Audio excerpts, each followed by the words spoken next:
Ano ang mga weird na ginagawa ng mga narcissistic abuse survivors? Ikaw ba ay isa sa mga lumaya na sa narcissistic relationship or sa toxic relationship? Marahil ay isa sa mga mababanggit ko o maikukuwento ko sa inyo ay nararanasan nyo ngayon o naranasan nyo na ng nakaraan, nung mga nakaraang buwan, nakaraang weeks. Ano-ano ito? And bakit ginagawa ito ng mga narcissistic survivors? Una, pinapanood ng paulit-ulit ang isang movie. Same movie, pinanonood paulit-ulit. O kaya same series, pinanonood paulit-ulit. Let's say Game of Thrones, o kaya ay Walking Dead, o kaya ay itong House of Dragons. Ulit-ulit pinanonood. So, bakit nga ba? Bakit ginagawa ito ng mga narcissistic survivor? Kasi kapag pinanood mo yan paulit-ulit, di ba alam mo na yung ending? So, wala nang surprises ito. So, alam mo na yung mangyayari. And, kapag alam mo na ang mangyayari, ito ay nagugustuhan ng utak mo, nagugustuhan ng mind mo, kasi ito ay nagbibigay ng feeling na safe at alam mo ang mangyayari. So, hindi na ito yung point na susurpresahin ka o gugulatin ka. Wala ka ng threats na mararamdaman. Wala ka ng emotional stress na mararamdaman. Kasi alam mo na ang mangyayari dun sa movie. That's the reason why you are always repeating the same movies or same series from time to time. Doon ka nakakaramdam ng emotional safety. Nababawasan ng stress mo doon. So, yung mga nakasurvive sa narcissistic abuse, ganyan ang ginagawa. Isa ka ba sa gumagawa niyan? Okay, comment down below. Another one, laging paulit-ulit na isinusuot ang same na damit. Halimbawa, t-shirt, lagi mo siyang sinusuot. Hindi naman araw-araw yun ang suot mo. Ang ibig sabihin lang is, let's say for example, ito, isinusuot ko ito 3 times a week. O kaya 4 times a week. O kaya twice a week. So, bakit ganon na isinusuot ang same na damit, same na sapatos, paulit-ulit?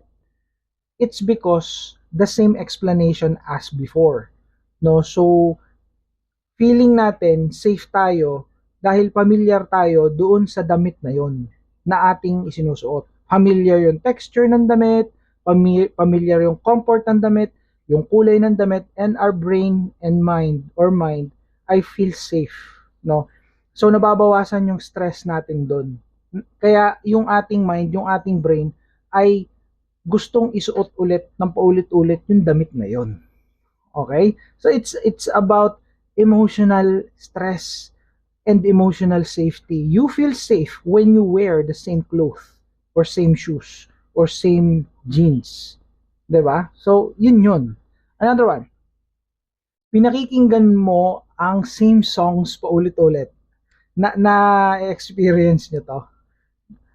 Pag pinakikinggan mo yung same song na yun, ang ganda ng pakiramdam mo, ang sarap sa tenga. And feel mo, nostalgic ang datingan. It's because the same explanation as that. No? Same explanation in a way na familiarity. Familiarity soothes. No? Sinusooth niya yung mga hidden panic sa iyong brain. So, soothing effect ito. Itong same na music na ito. No? And kapag pinakikinggan mo to, you feel that you are still alive and kicking. Pag pinakikinggan mo yung same music na, okay, safe ako, okay ako, at peace ako, ayos ako, I'm still alive. So yun, yun ang nafe-feel ng mind and brain mo, kaya pinakikinggan mo yung same music. Sinong gumagawa niyan? Comment down below. Okay, another one. Kumakain ng same na ulam o pagkain. Very comforting sa inyo yun. Masasabi nyo pa nga na ito yung comfort food ko, 'di ba? adobo ang comfort food ko, o kaya ay kare-kare, o kaya ay pinakbet. So magtataka yung nanay mo o kapatid mo na, ate, bakit laging yan ang ulam mo? O kaya kuya, bakit laging yan ang kinakain mo? Lagi yan ang binibili mo? Because same food, same drinks is safety, no? Ito yung mga pagkain na comfort food natin na safe tayo. Kasi ayaw natin ng iba because we don't want it to happen. Bakit? Ano bang meron sa narcissistic relationship? Ang narcissistic relationship ay punong-puno ng emotional abuses. Ano yung ibig sabihin ng emotional abuses? Lagi ka nang ginugulat. Lagi ka nang inaabuso. Hindi mo alam na gagawin niya yun. Halimbawa, pinangakuan ka na hindi na siya mambababae o manlalalaki, no? So ang gagawin niya, no, paniniwalain ka niya na ganon. So ikaw naman maniniwala ka. Tapos isang araw magugulat ka na lang, may bago na palang babae, may bago na uling lalaki, o may bago na uling kinakasiping, may bago na uling inihotel. So what's that? That's emotional abuses. Ito yung mga bagay na surprisingly na hindi mo inaasahan. Pero nangyayari paulit-ulit. No? Kasi nga, pinaniwala ka na magbabago na siya, pero ganun pa rin ang nangyayari. So what will happen then is punong-puno ng threats, punong-puno ng fears, punong-puno ng emotional disturbances ang utak at damdamin mo. So what will happen? 'Di ba? So kaya pag ikaw ay nakalaya na, you are free. So ayaw mo na ng mga unfamiliar things. Gusto mo yung mga familiar na ulam, familiar na inumin, familiar na pagkain. Okay? So nagkakameron ka nung tinatawag na emotional safety energy kapag ginagawa mo yan. Another one, same stuffed toys. Ito sa mga girls. Di ba? Yung stuffed toys na lagi mong yakap after ng narcissistic abuse, nung after na nag-survive ka. So lagi mong yakap, lagi mong ginagamit yung kumot na yon, lagi mong ginagamit yung gamit na yon sa iyong pagtulog o pagkikinamamahinga. It's because it's comforting. So ito yung mga bagay na nagbibigay sa iyo ng comfort. Same thing, isang bagay, isang stuffed toy na yun ang paulit-ulit na ginagawa mo, na yun ang paulit-ulit na ginagamit mo. Because it's familiar. Sabi ko nga, familiarity ay yan ay comforting o yan ay nag-eliminate or nag-alleviate ng emotional stress o trauma sa isang tao. Kaya yun ang nangyayari dyan.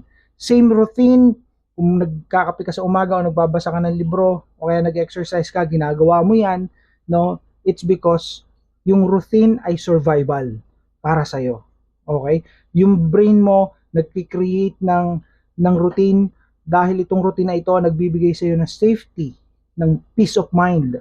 Because routine is peace of mind. That's the reason why you have the same routine. And ito pa, ayaw mo nang umalis dun sa job mo. Same job. Same apartment. Why? Because pag pakiramdam mo, pag nagbago ka ng trabaho, nagbago ka ng apartment, it's emotional earthquake. Ibig sabihin, magugulantang na naman yung emotion mo. And ayaw mo nun. Why? Because of the trauma. Nandun pa kasi yung trauma eh. Nasa healing process ka pa eh. No, nasa rebuilding ka pa eh. Kasi ground zero ka eh. Winasak ng building eh. Kunyari, building ka, winasak ka, gina-round zero ka. So you're going to rebuild again. No, so wala itong recovery. It's from zero going to improvement. Okay? Alright. So, yun yung nangyayari. Ang nangyayari sa mga ginagawa mong yan, kaya ginagawa mo yan, those are emotional anesthesia. So, when we say emotional anesthesia, it alleviates pain. It numb you. Numbness. So, yun yung nangyayari. So, that is the defense ng ating brain, ng ating mind to keep us feel safe, to keep us from danger, from harm, and para mabigyan ng pagkakataon na mag-heal ang ating sarili. That's the reason why those are the weird things na ginagawa ng mga narcissistic survivor. So if you are experiencing those things, comment down below para mag-share kayo dyan. So see you in my next content. This is Nurse Ultimatum again. Bye for now.